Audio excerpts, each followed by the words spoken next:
प्रिय मित्र, ईश्वर के संपूर्ण रीते समर्पित थયેલ मानवी हृदय से, स्वेच्छा से ने खुशी से, प्रेम से निस्वार्थ दान धर्म કરી શકે તો દાન ધર્મ में आतुरता એટલે કે ઈચ્છા ને ઓડાડતા તડે જ નરેલા મિલે મિત્ર જડે માનવી ઈસુ ખ્રિસ્ત મારફતે ઈશ્વર કે સમર્પિત થયેલો વે પણ કેતરો દાન ॾियूं था એની जी નોંધ ઈશ્વર રખે था પણ તે ભેરો પાला केतिरो बचाए रखूं था इन जी पण नोंध ईश्वर रखें था। भले हाणे दान धर्म जी बाबत में प्रेरित पाउल कोरिंथ शहर जे समाज मंडल जे विश्वासी के कुरो था ऊपा नेरियूं 10वीं कलम में बीजो कोरिंथी के पत्र 8वां अध्याय ने तेजी 10वीं कलम हिते चवनि था कि हिन बाबत में मुझो मत हिन प्रमाणे आहे। गए वरे ऐं जंहिंजी शुरूआत कयो हो इनके हेवर पूरी करियो उहो ख़ासो आहे। कम करे में ने ऊ पण स्वेच्छा से करे में अहीं पहला हुआ। ही कलम जणाए थी कि कोरिंथ शहर जा लोग दान माटे वचन ॾिनो हो, नक्की कयो हो ने हिकिड़ो वरे अगाऊ ऊ हिन फंड फाड़े में दान ॾिने जो उनी शुरू कयो हो। कोई पण विश्वासी हिन रीते अमुक रक़म दान ॾिने जो नक्की करे तंहिंजो वचन ॾे उहो ख़ासी ॻाल्हि आहे। ईश्वर जे सेवा कम लाइ दान ॾिनल वचन ॾियणो योग्य आहे। भले हाणे पाण अॻियां प्रेरित संत पाउल 11वीं कलम में सूचना ॾिए था ऊपा नेरियूं 8वां अध्याय 11वीं कलम तंहिं लाइ इन में चालू रहो ने कम पूरो करी ॾियो जहिड़े राजी खुशी से ऐं योजना घड़ियो हो इन जे आनंद उत्साह से आ वटे जेकी आहे इन से वो योजना पूरी करियो। पाउल कोरिंथ शहर जे विश्वासीअ खे चए था कि उन्ही दान धर्म लाइ ॾिनल वचन पूरा कया खपे। मोसे उन्ही जेको ख़ातिरी ॾिनो आहियो ऊ उन्ही खे उन्ही जे उॾार हथ से पूरी कई खपे जेकी पाण खे उहो यादि रखणो घणे ज़रूरी आहे मित्र कि ही कोई आज्ञा न आहे, हुकम न आहे।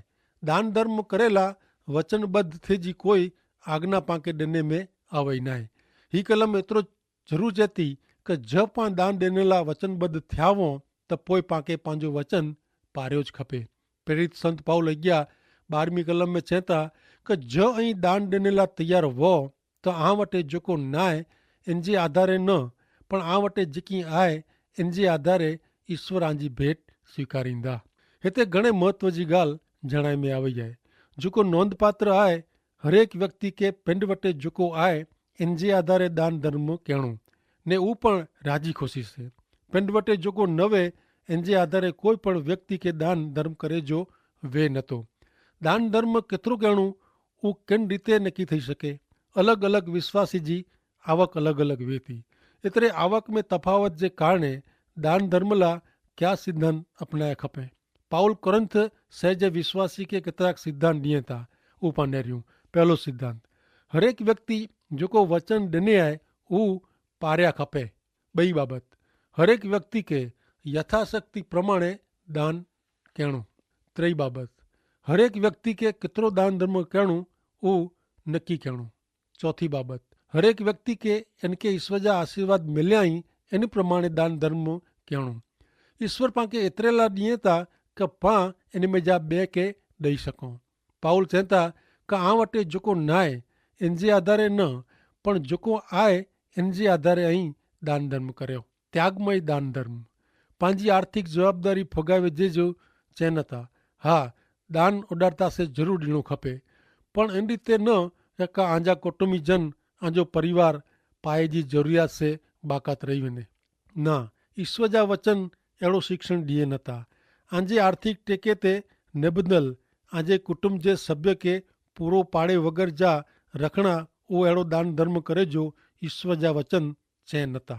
अॻियां 8वें अध्याय जी 13वीं ने 14वीं कलम ॿिए खे मुक्त करेला आऊं आते बोझो रखियला मंगा नथो पण हिन टाणे आ वटि घणे आहे तंहिं लाइ जंहिंखे ज़रूरु आहे उन खे ऐं मदद करियो उहो योग्य आहे ने जॾहिं ऐं उन वटि घणे हूंदो तॾहिं उहो आके पण मदद कंदा। ईअं ॿोए खे सरखो मिलंदो। पाउल चवनि था कि कंहिं ते पण दान धर्म लाइ बोझो विझी सघिजे न। 14वीं कलम वांचीने मित्र मूंखे आके चइजो मन थिए थो कि ईश्वर जो आके भौतिक आशीर्वाद ॾिनो हुयो आ वटि मोटर बंगलो वे, स्कूटर, फ्रिज वे, खेतरवाड़ी, ढोर ढाक, बैंक पैसा वे, स्थावर ने जंगम मिलकत वे, शेर सिक्योरिटी, बचत पत्र वगैरह जड़ा भौतिक आशीर्वाद वे, तो ईश्वर इच्छे था कि अँ ईश्वर के सेवा कमला यीशु ख्रिस्त के मुक्ति संदेश के प्रचार कम में भाग ॾियो, दान ॾियो। जंहिं वटि दान धर्म करे जी शक्ति आहे उन्हीं के दान ॾियणो खपे, पर दान ॾिने जी जंहिं वटि शक्ति न आहे उन्हीं ते दान जो बोझो विझी सघाजे न। 15वीं कलम में संत पाउल कोर चवनि था, बीजो कुरिन्थियों के पत्र 8वां अध्याय ने 15वीं कलम। शास्त्र में लिखल आहे कि जेको वधू भेरो कंहिं इन वटे वधियो न, ने माण्हू जेको ओछो भेरो कंहिं इन वटे खुटियो न। हिते प्रेरित संत पाउल झूने करार में जा इजराइल प्रजा जॾहिं रण प्रदेश में मुसाफ़िरी कंदी हुई तॾहिं ईश्वर उन्हीं के खुराक ला जेको माना पूरो पाड़ियो हो इन जी ॻाल्हि कईं था। उन समय में इजरायली लोग रोजे रोज़ जो माना भेरो कंदी हुई। हर एक व्यक्ति के उन ॾींहुं पुरतो माना भेरो करे जो वो ही इजरायली प्रजा ला ईश्वर रण प्रदेश में आकाश में जा रोज़ खुराक ला माना वरसाईंदा हुआ।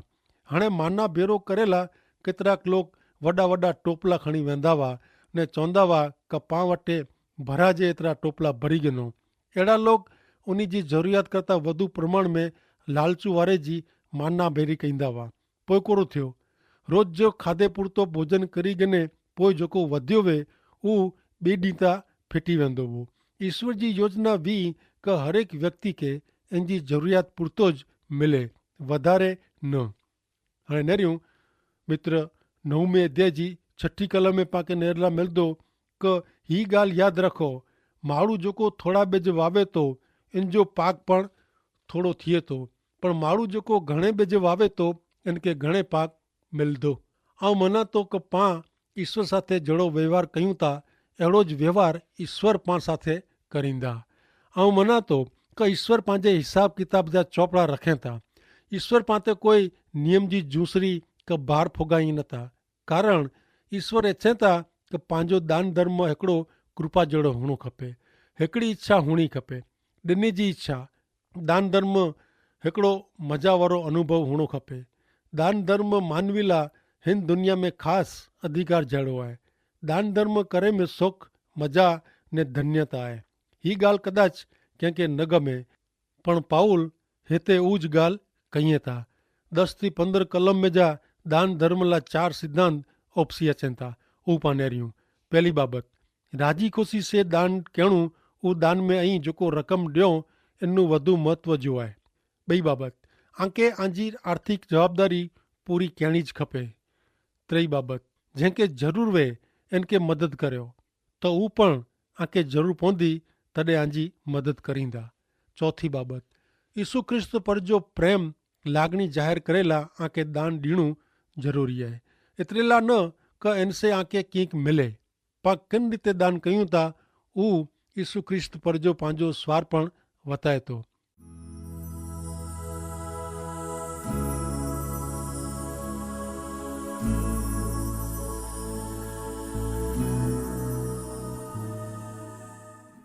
भले हाणे प्रेसित पाउल अॻियां 16वीं कलम विश्वासी जे दान धर्म विषे केतिरीक सम्झण ॾिए था।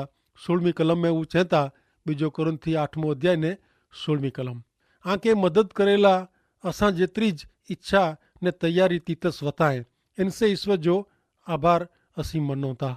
संत पाउल चए था कि हू तीतस के उन्हीं वटा फंड फाड़ो खणी अचेला कोरिंथ शहर हलाए वे, पण तीतस जे दिल में कोरिंथ जे विश्वासी के मदद करेला पाउल जेतिरी ज इच्छा हुई।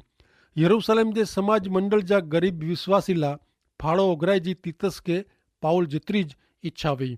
पाउल 17 થી 19वीं कलम में चए था कि हू असांजी विनंती मान्य रखें ने स्वेच्छा सेज आ वटे अचे जो नक्की कीअं आहे। इन भेरो असीं हिकिड़े भाउ खे हलायूं था जेको शुभ संदेश प्रगट करे जे कम में मिड़े समाज मंडल में वखाणे लाइक़ु आहे। वरी ईश्वर जे महिमा ला प्रेम जी ही जेको सेवा कयूं था, इनमें असां भेरी मुसाफ़िरी करेला ने मदद करेला असीं तैयार आहियूं। अहिड़ो जणाइला समाज मंडल इनके पसंदि करीने इनजी निमणूक कयो आहियूं। ऐं नेरियो मित्र तीतस ने इन जे साथीदार जे हृदय में ही इच्छा हुई, दान ईश्वर जे मान महिमा ला भेरो करे जो वो। मित्र दान में पाण जेकी ॾियूं था उहो ईश्वर जे महिमा लाइ हुअणो खपे। 20वीं कलम में संत पाउल अॻियां चवनि था, ॿिजो कुरिन्थी 8 अध्याय ने 20वीं कलम, हिन ओॾा दान जो उपयोग कहिड़ी रीति थिए थो इन विषय कोई फरियाद न थिए, इन जी असीं संभाल रखूं था। संत पाउल ख़ातिरी ॾिए था कि आ वटां उघरावेल फंड फाड़े जे उपयोग लाइ असीं प्रमाणिक रहंदासीं ने किन रीते उहो असीं वापरिबो इन बारे में पण असीं प्रमाणिक रहंदासीं। 21वीं कलम में अॻियां चवनि था 8 अध्याय ने 21वीं कलम में कि फक्त प्रभु जी नज़र में न पण माण्हूअ जी नज़र में जेको योग्य आहे अहिड़ो करे जो असांजो हेतु आहे। ईश्वर जे सेवा कम में मिलियल दान जो उपयोग घणे संवेदनशील नाजुक कम जो आहे। ईश्वर जे सेवा कम में लागू रहंदड़ लोग दान उघरायला घणे वार ख़ासो ने सचो कमु कयूं था, पण दान किन रीते वापरणो उहो ज़ाहिर करे जो भाग्य जो प्रयत्न कयूं था। दान जो उपयोग ईश्वर जा वचन प्रगट करेला प्रभु यीशु ख्रिस्त जे मुक्ति संदेश जे प्रचार लाइ थियलो आहे। इन जा सच्चा ने पक्का पुरावा ज़ाहिर थिया खपे। सेवा कम जा परिणाम पण पक्का हुअणा खपे। ईश्वर जे जिन सेवा कम में पाण दान ॾिनला मङूं था उन सेवा कम में पाण भरोसो हुअणो खपे कि उहो सेवा कम प्रमाणिक आहे ने ख़ासि रीते हले थो। मन में शंकावे अहिड़े सेवा कम में आर्थिक टेको करी सघिजे न।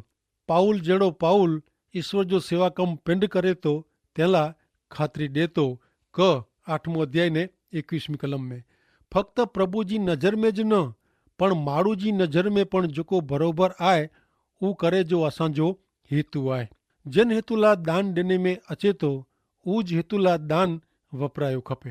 हाणे संत पाउल अॻियां 22 ने 23वीं कलम में कुड़ चवनि था नरियो, ॿिजो कुरिन्थी खे पत्र 8 अध्याय ने 22 ने 23वीं कलम, तंहिंला उन बेरा असीं असांजे भाईअ खे हलायूं था।